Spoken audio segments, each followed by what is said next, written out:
नमस्कार साथियों, मैं देवराज आर्य आपका हार्दिक स्वागत करता हूं अपने channel English with Devraj sir में। जैसा कि आपको पता है, हमने पिछले वीडियो में class 12th the spectrum text book का लेसन फर्स्ट किया था। आज हम करने वाले हैं word power with questions and answers.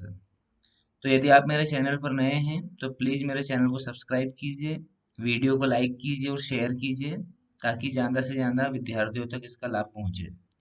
तो आज हम स्टार्ट करने वाले हैं क्लास 12th के वर्ड पावर के साथ में। क्लास 12th के जो क्वेश्चंस एंड आंसर्स हैं उनका हिंदी एक्सप्लेनेशन देखेंगे। तो हम फर्स्टली वर्ड पावर में देखते हैं। जैसा कि हमने पोइम पढ़ी है, teach me to listen lord. ठीक है, अच्छे से पढ़ लिया उसको। अब हम इसके वर्ड पावर में करेंगे। The sentence below demand a suitable verb from those given with in brackets, fill in the blanks. जो सेंटेंस आपको नीचे दिए हैं उनके ऊपर आपको कुछ वर्ब दी हैं।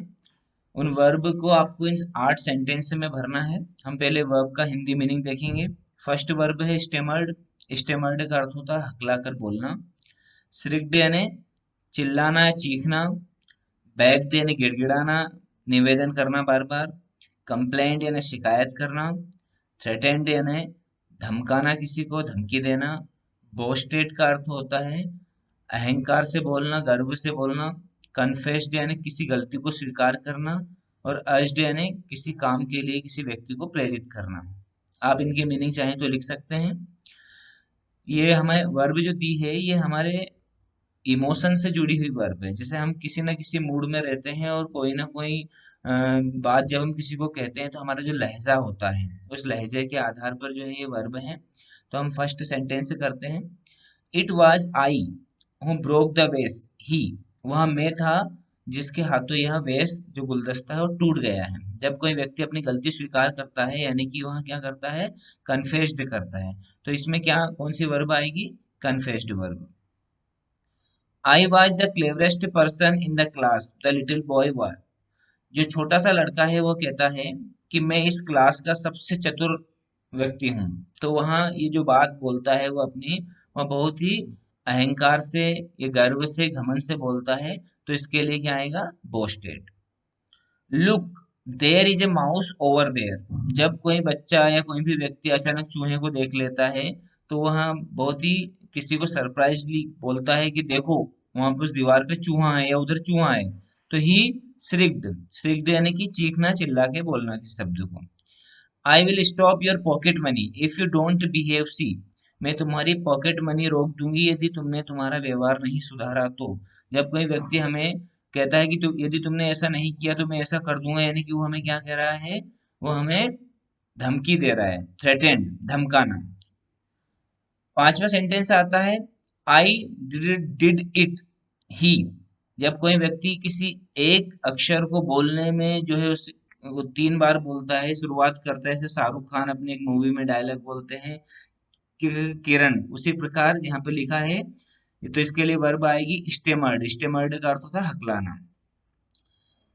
सेंटेंस 6 है प्लीज प्लीज हेल्प मी ही। जब कोई व्यक्ति हमसे बार बार निवेदन करता है तो उसके लिए वर्ब आती है बेग्ड। बेग्ड यानी गिड़गिड़ाना। सेवंथ सेंटेंस है दिस होटल इज फिल्दी सी। यह होटल बहुत ही गंदा है। सी क्या करती है, जब हमें कोई हमारे अनुरूप कोई चीज नहीं मिलती है तो हम शिकायत करते हैं ना, तो सी कंप्लेंट। सेंटेंस 8 है go on gym try harder.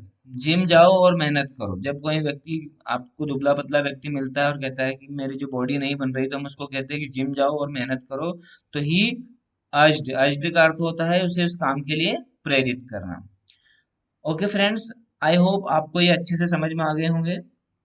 यानी वर्ड पावर हम अच्छे से हमने समझ लिए। हमारे पास 8 वर्ब थी, आठों वर्ब के हमने जो है मीनिंग अच्छे से देख लिए। एग्जाम में जो 3 IMP जो मैंने निशान लगाए हैं, मार्क लगाए हैं, ये तीनों सेंटेंस कई बार एग्जाम में आ चुके हैं। अब हम देखेंगे इसके क्वेश्चंस के आंसर्स। तो let's start question with answers. First question है हमारा, what message to those who are our nearest givers. हमने पोइम को अच्छे से पढ़ा है कि जो हमारे बिल्कुल पास में है वो हमें क्या मैसेज देते हैं। आंसर से है they give the message to listen them. Attentively, वो हमको मैसेज देते हैं कि हम उन्हें सुने, अटेंटिवली सुने, यानी ध्यानपूर्वक सुने। They want us to be a good listener, वो हमसे चाहते हैं कि हम एक अच्छे श्रोता बने। आया समझ में आपको? जो हमारे बिल्कुल पास में है वो लोग हमको क्या संदेश देते हैं? They give the message to listen them attentively, वो हमको मैसेज देते हैं कि हम उनको ध्यान पूर्वक सुने और एक अच्छे श्रोता बने। सेकंड क्वेश्चन है, who are the people far from us, कौन से लोग हमसे दूर हैं? हमने पोइम में पढ़ा है, द होपलेस यानी नाउमीद, फॉरगॉटन यानी कि भूले भटके, एंड द एंग्विश्ड यानी कि सताए हुए लोग, फार फ्रॉम अस, वो हमसे बहुत दूर हैं और हमें उन तक पहुंचना चाहिए और उनको सुनना चाहिए। क्वेश्चन थर्ड है, whom does the poet wish to trust, कवि किसके ऊपर विश्वास करने के लिए कह रहा है? तो हमने थर्ड स्टेंजा में पढ़ा था कि वो हमें हमारी इनर वॉइस जिसे हम कॉन्शियंस कहते हैं, कॉन्शियंस यानी जमीर, अंतकरण। तो the poet wants us to trust our inner voice, कवि हमसे कहता है, चाहता है कि हम किसके ऊपर विश्वास करें? हमारे अंदर की आवाज पे, जो कहाँ से आती है? Which which comes from our conscience, जो हमारे अंतकरण से आती है। Question four very IMP question है, when does the poet wish to listen to the voice of God, कवि ईश्वर की आवाज कब कब सुनना चाहता है? तो आंसर है इसका, the poet wants to listen to the voice of God, कवि ईश्वर की आवाज सुनना चाहता है in business and in boredom, जब वह बहुत ज्यादा व्यस्तता में रहे या फिर फुर्सत में रहे, इन सर्टेनिटी एंड इन डाउट, जब वह बहुत ही निश्चितता में रहे या फिर संदेह में रहे, इन नॉइज एंड इन साइलेंस, जब वह शोर शराबे में रहे या शांति में रहे। तो इसको आपको तीन ग्रुप में याद करना है, इस प्रकार तीन जोड़े के रूप में, कि कवि की चाहता है कि वह ईश्वर की आवाज कब कब सुने, business and in boredom, certainty and in doubt, noise and in silence. Okay, question five है आपका, in what order does the poet wish to listen to the voices, do you find any significance in that, किस क्रम में कवि जो है आवाजों को सुनना चाहता है? क्या आप इस क्रम से सिग्निफिकेंसी रखते हैं यानी महत्व देते हैं इस क्रम को? तो the poet wishes to listen the voices of, कवि आवाजों को सुनना चाहता है, किन किन की आवाज को सुनना चाहता है? Family, friends, coworkers, hopeless, forgotten, anguished, यानी वहाँ परिवार की आवाज, दोस्तों की आवाज, कोवर्कर्स यानी संगी साथी की आवाज, नाउमीद लोगों की आवाज, भूले भटके लोगों की आवाज, सताए हुए लोगों की आवाज सुनना चाहता है। साथ में इनर वॉइस, अंदर की आवाज भी सुनना चाहता है, विच कम्स फ्रॉम कॉन्शियंस, जो कहाँ से आती है? अंतकरण से आती है। एंड फाइनली, और अंत में, गॉड्स वॉइस, किसकी आवाज सुनना चाहता है? ईश्वर की आवाज। This order is definitely significant, यह जो क्रम है वो वास्तव में महत्वपूर्ण है। क्यों महत्वपूर्ण है? क्योंकि it begins from the least difficult to the most difficult one, क्योंकि यह शुरू होता है बहुत ही सरलता से कठिनता की ओर, यानी हम कोई भी काम करते हैं तो यदि उसको सरल से कठिन की ओर ले जाएंगे तो आसानी से सीख जाएंगे। जैसे इसको समझिए, हम जो लोग हमारे बिल्कुल पास में रहते हैं, हम उनकी आवाज को बड़े आसानी से सुन सकते हैं, और उससे थोड़ा कठिन होता है किन लोगों की आवाज को सुनना? जो हमसे दूर है, होपलेस, फॉरगॉटन, एंग्विश्ड। और उससे भी कठिन होता है हमारे अंदर की आवाज सुनना, यानी हर कोई व्यक्ति अपने अंदर की आवाज नहीं सुन पाता है। जैसे कोई भी काम करने जाते हैं, आपके अंदर से आवाज आती है अंतःकरण से, लेकिन हम क्या करते हैं, जब कोई गलत काम करते हैं तो उसको अनदेखा कर देते हैं, यानी उसको हर कोई व्यक्ति नहीं सुन सकता, उसको वही व्यक्ति सुन सकता है जिसका स्ट्रॉन्ग कैरेक्टर हो। और अंत में ईश्वर की आवाज सुनना तो बहुत ही कठिन है।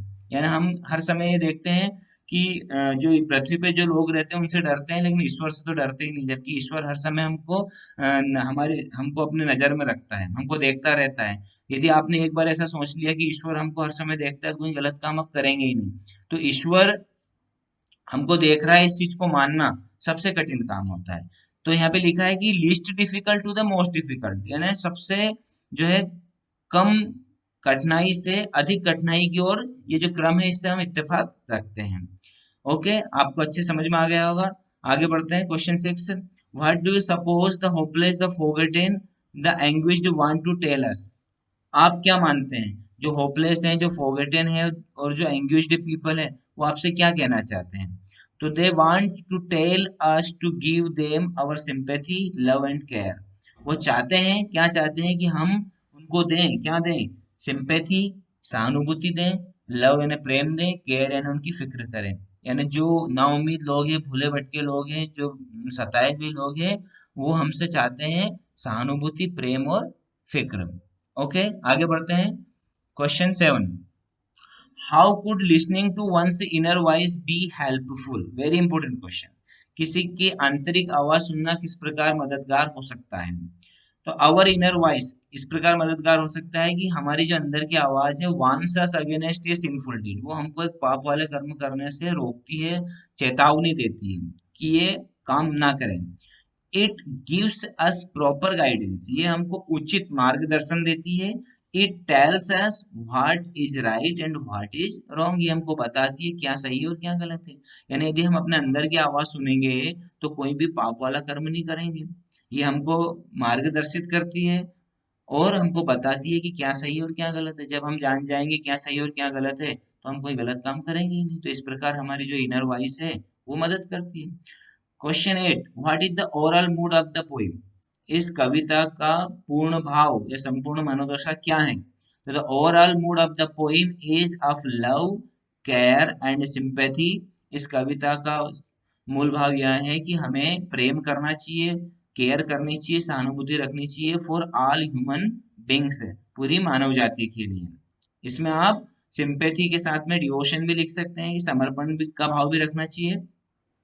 And listen to the voice of God everywhere in every form, और साथ में क्या करना चाहिए, हर समय और हर जगह ईश्वर की आवाज सुनना चाहिए। तो ओवरऑल मूड क्या होता है कविता का? The overall mood off the poem is love, care and sympathy for all human beings and listen the voice of God everywhere in every form. Okay friends, I hope आपको ये जो question answers हैं इनके meaning with Hindi explanation आसानी से समझ में आ गए होंगे। बहुत ही इंपॉर्टेंट पोइम है ये। इसमें से एक्सट्रैक्ट भी आता है, आपको एग्जाम में वह भी करना पड़ता है। यदि आप पोइम अच्छे समझ गए होंगे तो वो आसानी से कर देंगे। अगले वीडियो में हम लेसन 2 देखेंगे, ए friend who came from sky. तब तक के लिए थैंक यू, गुड बाय। आप ज़्यादा से ज़्यादा मेरे जो है वीडियो को शेयर कीजिए, लाइक कीजिए और मेरे चैनल को सब्सक्राइब कीजिए।